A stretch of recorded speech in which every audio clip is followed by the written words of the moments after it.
Llegó uno de los videos más esperados del año.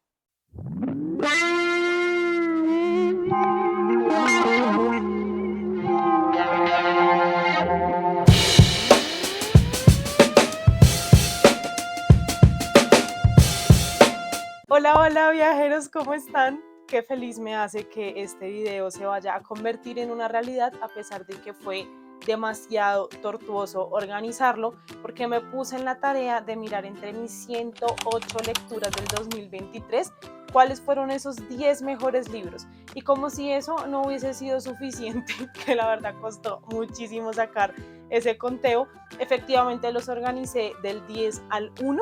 Entonces también estuve como viendo qué me gustó más, qué menos, no sé cómo vaya a salir esto, espero que mis razones como que se entiendan, pero lo cierto es que todos estos libros son unas joyas y al final del video les voy a compartir algunas menciones especiales porque es que se me quedaron varios libros por fuera que no quiero dejar de mencionar.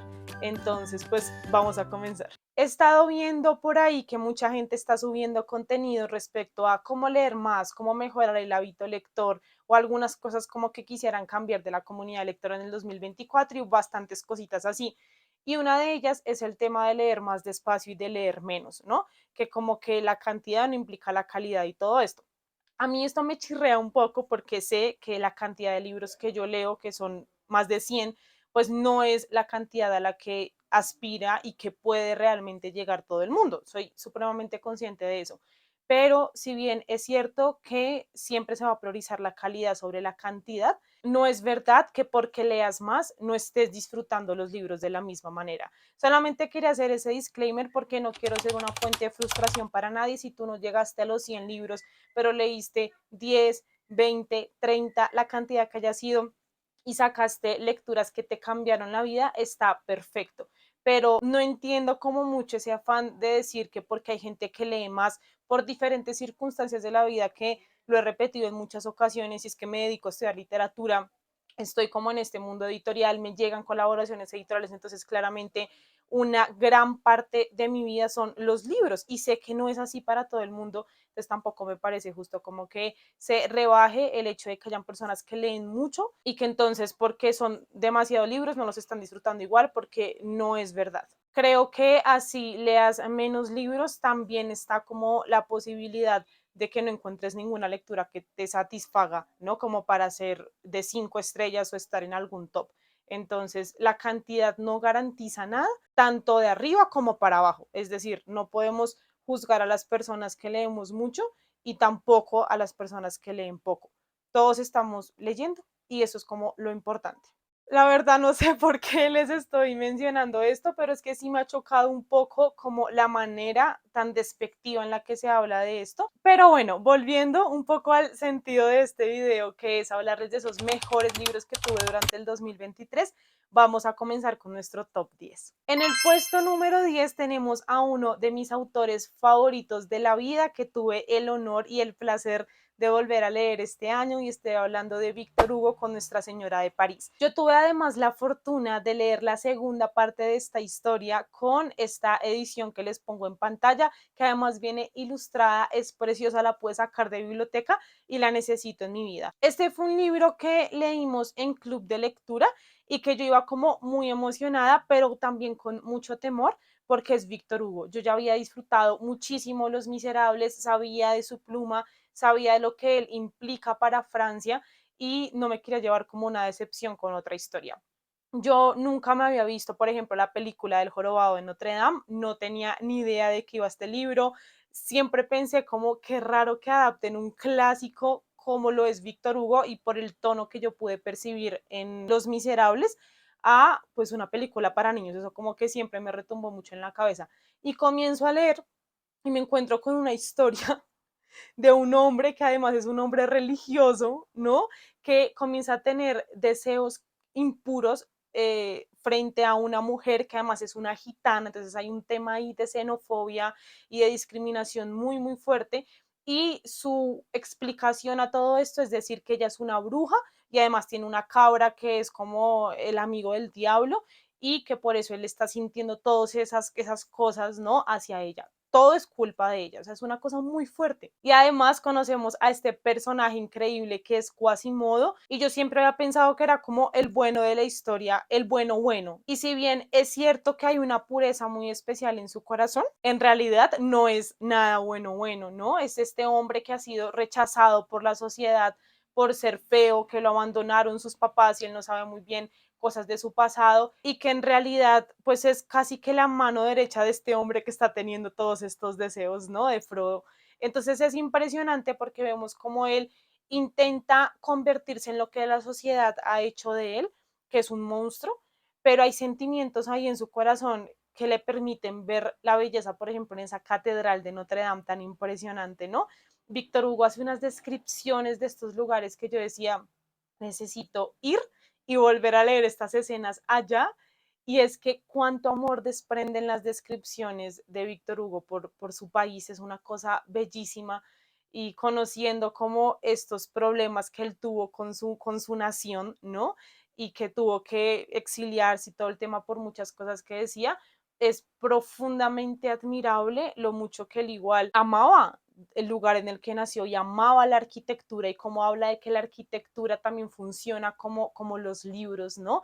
Porque sus paredes se vuelven también en plataformas de transmisión de historias. Entonces fue un libro mucho más complejo de lo que yo me esperaba.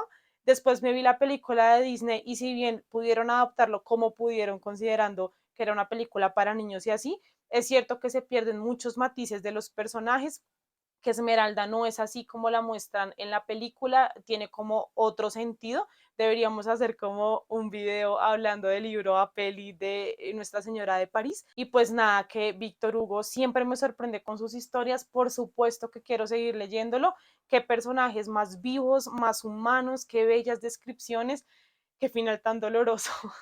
En noveno lugar nos vamos a un tema totalmente diferente con Pandora de Liliana Bloom. Este libro dudé mucho si ponerlo como en las menciones especiales o propiamente en el top. Y es que no sé cómo ubicar esto está demasiado difícil porque reitero que todos los libros de los que les voy a hablar en este video son absolutamente maravillosos y siento que lo puse como encima de Nuestra Señora de París porque el tono que me encontré en ese libro era como un tono muy esperado. Sin embargo, yo de Liliana Bloom había leído El monstruo pentápodo, que también fue uno de los mejores libros que leí el año pasado y pues ya la había conocido como con un tono en específico. Y si bien ella con esta novela, que en realidad fue la primera novela que publicó Liliana Bloom, sí mantiene esto de tocar temas incómodos y que te revuelven el estómago, me enfrentó a una realidad que yo no había pensado en ella. Y no solamente eso, sino que me cambió mi perspectiva frente a mí misma. En Pandora nos encontramos con la historia de esta mujer que es súper gorda y que se ha tenido que enfrentar a una sociedad gordofóbica, ¿no? Ella termina trabajando como secretaria de un médico que es un cirujano plástico que comienza como a coquetearle, ya está diciendo como, pero ¿qué está pasando aquí? Si yo soy gorda, no merezco el amor de nadie y este hombre es guapísimo, espectacular, exitoso, tiene una esposa delgada, increíble. ¿Será que es cosa mía o es verdad? Pues es verdad. Este señor tiene un fetiche que no se los va a contar para no arruinar la historia. Uf, pero fue tan intensa la relación que Liliana Blum hace en este libro respecto a la comida que yo durante una semana no quería comer. O sea, como que comía, pero como con un malestar y una cosa de qué me está pasando. Y después recordaba escenas que había leído en Pandora y decía, ah, eso es lo que me está pasando, ¿no? O sea, el libro influyó en sentimientos reales míos. Es impresionante cómo Liliana logra reacciones físicas en mi cuerpo con lo que escribe. Además, fue un libro que nos permitió abordar en el club de lectura el tema de la gordofobia y de la violencia estética. Y esa conversación que se generó en torno fue una cosa impresionante. Aprendí muchísimo sobre ese término, muchísimo incluso de mi gordofobia interiorizada, ¿no? Porque esto es como un sistema gigante y yo le decía a Liliana, a partir de ahí, como que veo comida y la disfruto de una manera diferente, ¿no? Como viendo que es el motor de mi cuerpo y sin importarme lo que las demás personas van a pensar de mí comiendo eso. y le decía como ahora me siento y veo mis gorditos o como lo que sea que pase con mi cuerpo y digo como me da igual, es maravilloso, lo amo, está sano, ¿qué más importa? ¿No? Y fue una charla también como de mucha sinceridad, de abrir el corazón y decir, me he sentido así, o sea, me ha pasado, pero lo cierto es que Liliana aquí nos muestra una realidad profundamente dolorosa y es que sin importar que seas delgada o gorda, hay como una violencia tan fuerte hacia el cuerpo femenino y hacia encapsularlo y decir, tienes que ser lo que yo espero que seas, pero en realidad nunca es suficiente, que creo que de todo eso hay como tal presión que terminas saliéndote de ahí diciendo, no me importa desde que mi cuerpo esté sano y que yo sepa que estoy teniendo hábitos sanos, no me interesa no tener el cuerpo que la sociedad quiere que yo tenga. Entre muchas más cosas que me causó este libro, pero es que en serio, no, fue increíble. Creo que no es un libro para todo el mundo. Liliana, creo que no es una autora para todo el mundo, pero a mí en lo personal es que me mueve cosas y me cambia la perspectiva del mundo de una forma que tengo que aplaudir. En el puesto número 8 tengo un libro de fantasía que creo que ustedes ya se esperaban por aquí y es Alas de Sangre de Rebeca Yarros. Tenía sustico como de poner este libro en este top, porque lo cierto es que a lo que sucede como con las sagas es que pues uno se está esperando como a que terminen, ¿no? Y cómo va a terminar todo. Sin embargo, pues este es el primer libro de una saga que creo que van a ser como 8 libros, entonces todavía falta demasiado para descubrir cómo qué va a suceder a lo largo de toda la historia. Espero en lo más profundo de mi ser no decepcionarme con lo que vaya a ocurrir de aquí en adelante porque voy a estar muy triste de poner este libro aquí si eso ocurre, pero lo puse básicamente porque me recuerda lo que es leer con pasión y obsesión. Y es que les conté en el wrap up donde salió este libro, en el reading blog, que no podía soltarlo. O sea, es como recordar esa sensación de esos libros que me abrieron las puertas a muchos más libros, ¿no? Cuando yo comenzaba a leer y decir, necesito saber qué más sucede, ¿no? Además tenía dragones y me generó una obsesión muy fuerte por los dragones. Yo estaba como, quiero uno, o sea, ¿qué es esto tan increíble?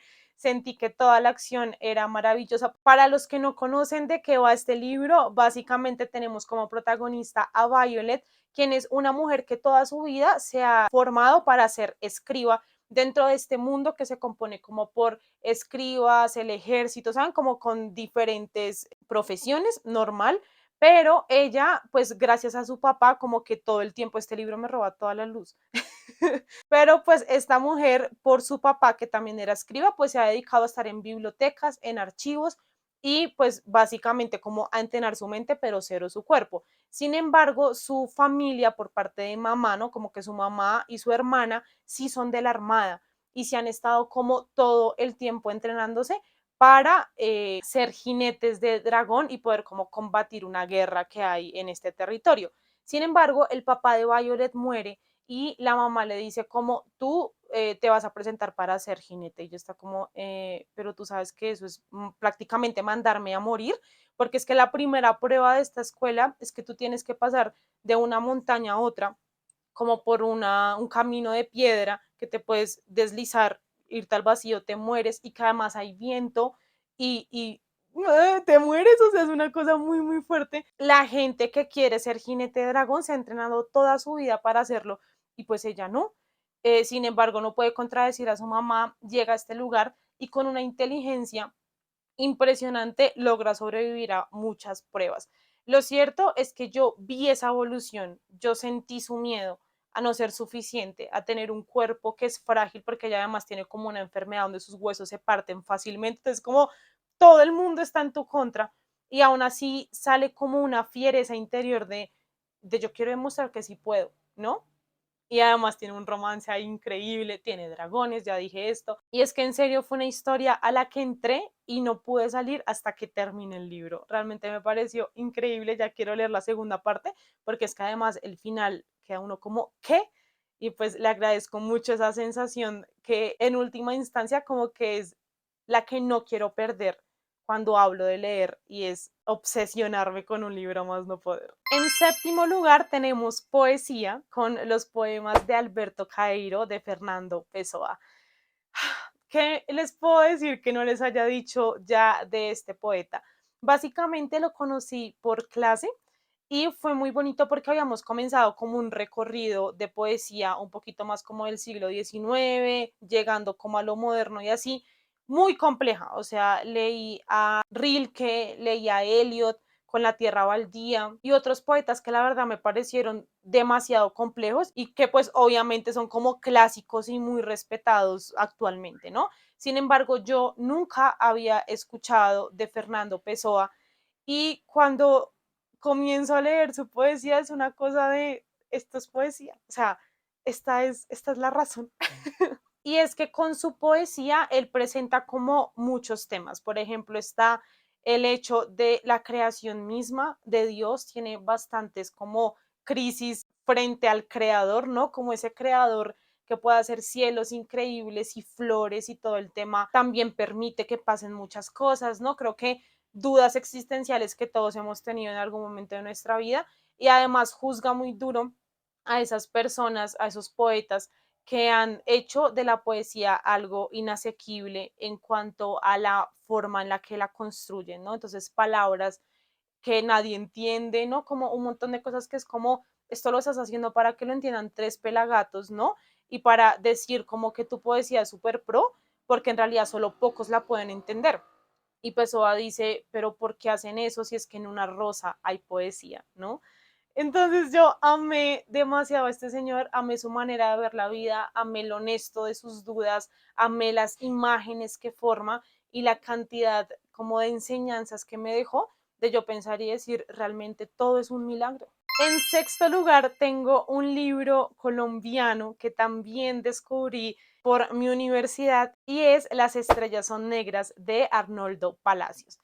Este libro se los puedo resumir o presentar como El crimen y castigo colombiano en 120 páginas. Yo el año pasado leí Crimen y Castigo y fue una lectura que me costó bastante. Y comienzo a leer este libro donde tenemos a Isra, que es un jovencito ubicado en el Chocó, aquí en Colombia, que tiene hambre. Es impresionante porque el libro se va dividiendo como en capítulos donde vemos expresiones del ser humano, ¿no? Entonces, por ejemplo, hay uno que se llama hambre, hay otro que se llama ira, ¿no? Que tiene mucho que ver con esto de que su apellido sea Isra, de Israel, ¿no? Tierra prometida, pero estás en un lugar donde no hay absolutamente nada. Entonces son unas cosas existenciales muy problemáticas. Hay escenas y acciones que este personaje comete que no son para nada aceptables y eso es lo que hace tan impresionante este libro, ¿no? ¿Qué pasa cuando tienes hambre? ¿Dónde queda la dignidad cuando no hay que comer? Cuando esos instintos básicos no están suplidos, ¿no? Cuando ni siquiera tienes un baño. Y es que hay escenas tan fuertes en este libro que huelen y que se siente el calor y la desesperación de no tener nada y de ver cómo pasa gente delante de tus ojos como turistas, ¿no?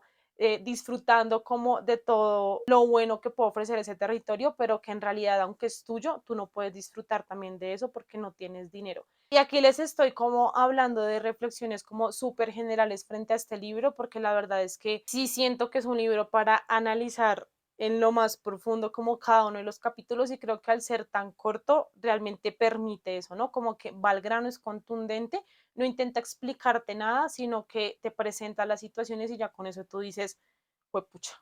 Además, el autor intenta hacer algo muy interesante en este libro, que es hacer escrito como el dialecto chocuano. Yo sí me perdía mucho, como que me tocó preguntarle a amigos cómo esto qué significa, pero leído en voz alta, ¿no? Y realmente te logras meter en el contexto. Y es que las palabras son tan poderosas al punto de poder replicar este tipo de cosas, ¿no? Entonces sí fue una lectura increíble. En quinto lugar, voy a hacer un poquito de trampa porque voy a poner dos libros que leí de este autor. Y estoy hablando de Santiago Posteguillo. Leí Roma soy yo y leí Africanos. Hablemos de Roma soy yo. Este libro también es el inicio de una saga que se va a componer como de 7 libros, en la que el protagonista es Julio César.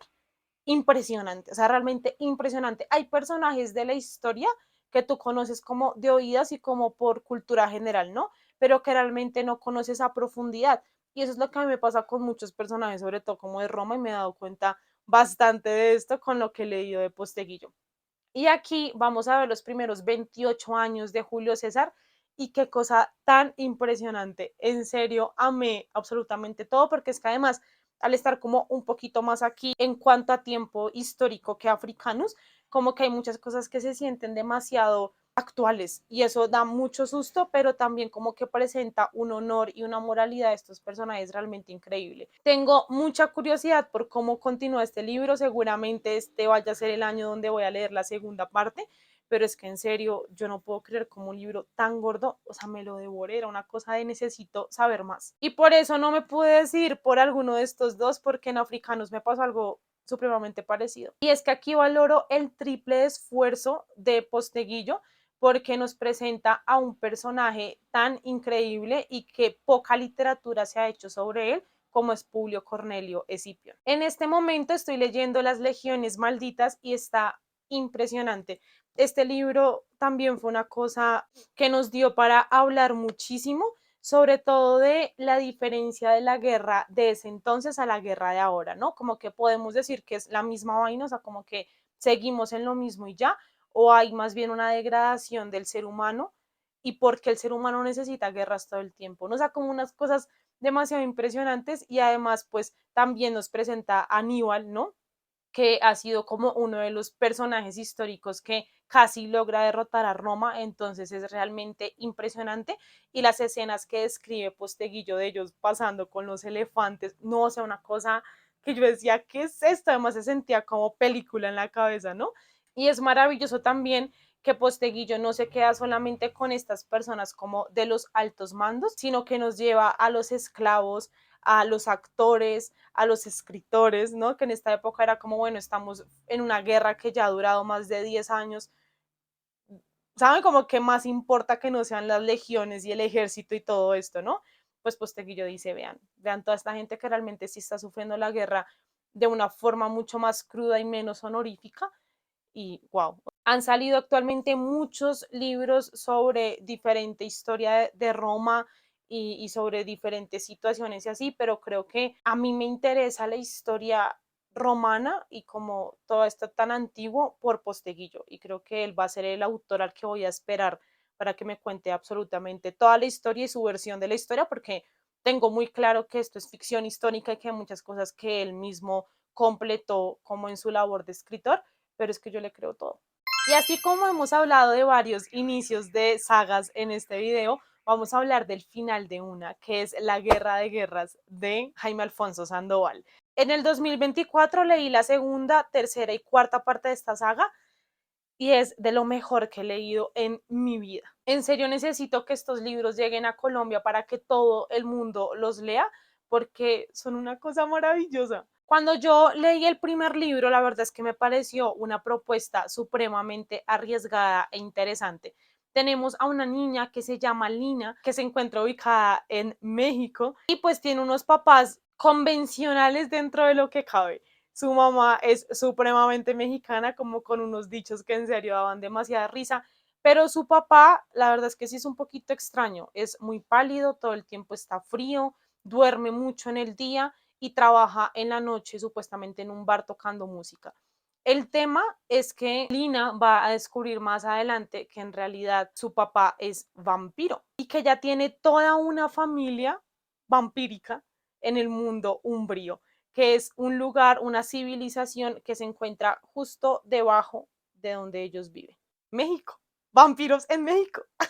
Así que en el primer libro nos encontramos a una Lina que en el mundo de los humanos no encaja porque es muy pálida y flaca y le gusta leer mucho, entonces le dicen que es un ratón de biblioteca, pero llega a este mundo umbrío donde es una belleza, donde tiene cara de gárgola y eso es algo bueno, es algo positivo, donde sus ojeras, esas ojeras que le llegan hasta aquí, son lo más bello que han visto estos umbríos. Y en este proceso ya va a descubrir muchas cosas de su papá, de por qué su papá fue desterrado, de cómo llega a enamorarse de su madre, que sí es una humana, y se va a tener que enfrentar como a muchas decisiones. Obviamente no les puedo contar mucho más, pues porque ya sería spoiler, pero decirles que La Guerra de Guerras fue uno de los mejores finales de saga que yo he leído en la vida. Creo que cierra todo de manera perfecta, pero además cierra a cada uno de los personajes porque hay muchísimos personajes. Es una historia demasiado amplia pero el autor le da el espacio a cada uno de ellos para poder concluir su historia y decir como así terminó todo. Fue una guerra de guerras, o sea, realmente se sufrió mucho, yo no sabía quién iba a ganar en esto y se suman muchas complejidades que si bien el primer libro se siente bastante juvenil en cuanto a las problemáticas que presenta, ya este último tiene unas analogías como sobre las guerras, sobre los saqueos, súper impresionantes, o sea, realmente es una saga que va de bien a mejor y además hablar con Jaime Alfonso Sandoval, tener esas 4 charlas y entre nosotras tener 8 charlas y durar como 8 meses leyendo este libro, nos dio mucha tusa terminar Mundo Umbrío, pero en serio que valió la pena este viaje tan increíble. En tercer lugar, llegamos al top 3 de este video. Tengo un libro que me hizo llorar muchísimo, aunque me dejó bastante en shock también, y es Esta herida llena de peces de Lorena Salazar Mazo. Aquí nos vamos a encontrar a una madre que no es una madre tradicional porque en realidad su hijito es adoptado. En el lugar donde ella vivía había una vecina que tenía ya bastantes hijos y le dice a ella como tómalo que no puedo tenerlo, o sea, realmente no tengo con qué mantener a esta nueva boquita, ¿no? Entonces ella lo toma, después de un tiempo como que se muda a otro lugar, pero les llega una petición de esta mamá biológica donde dice quiero ver al niño. Y ella con este temor de que se lo quite, de cómo voy a hacer yo sin él y con unas reflexiones impresionantes de lo que es ser mamá, se embarca en un viaje por todo el río Atrato para llevarle este niño a su mamá biológica, ¿no? Y es demasiado triste, está como, pero ¿por qué se lo llevas? Tú eres la mamá, o sea, ¿qué está pasando aquí? Y estás como tan concentrada en esa trama central del libro que yo no me esperaba ese final. Me habían dicho que iba a llorar mucho con este libro, pero como les digo, yo llegué a ese final y como que ya tenía en la cabeza tanto que iba a llorar y como que fue tal el shock que no lloré. O sea, yo me quedé como, ¿qué es esto? Y después hablando de él y contándoselo a mi novio, yo me puse a llorar. O sea, dije, ¿cómo que es esto? O sea, ¿qué? ¿Cómo así? ¿Cómo así todo esto? Es un libro realmente impresionante, que además es chiquitico, como pueden ver, pero Lorena Salazar escribe impresionante, o sea, tiene un uso de las palabras bellísimo, unas metáforas, una manera de ir y venir en el tiempo, que yo me quedaba como, o sea, me estás contando un universo en una página, es impresionante. En el puesto número 2 tenemos a una de las mejores protagonistas de este año, que es Elizabeth Sott de Lecciones de Química de Bonnie Garmus. Uy, yo no, es que no les puedo explicar lo mucho que yo disfruté. Yo pienso en esta historia y como que todavía no encuentro las palabras para explicarles la genialidad que me parece este libro. Como una científica termina en televisión haciendo recetas de cocina. Por supuesto, va a remover muchísimas emociones porque ya va a comenzar a hablarles a las mujeres y a decirles, ustedes son importantes, la labor que hacen en la cocina es supremamente necesaria, no se dejen. Esto en los 90.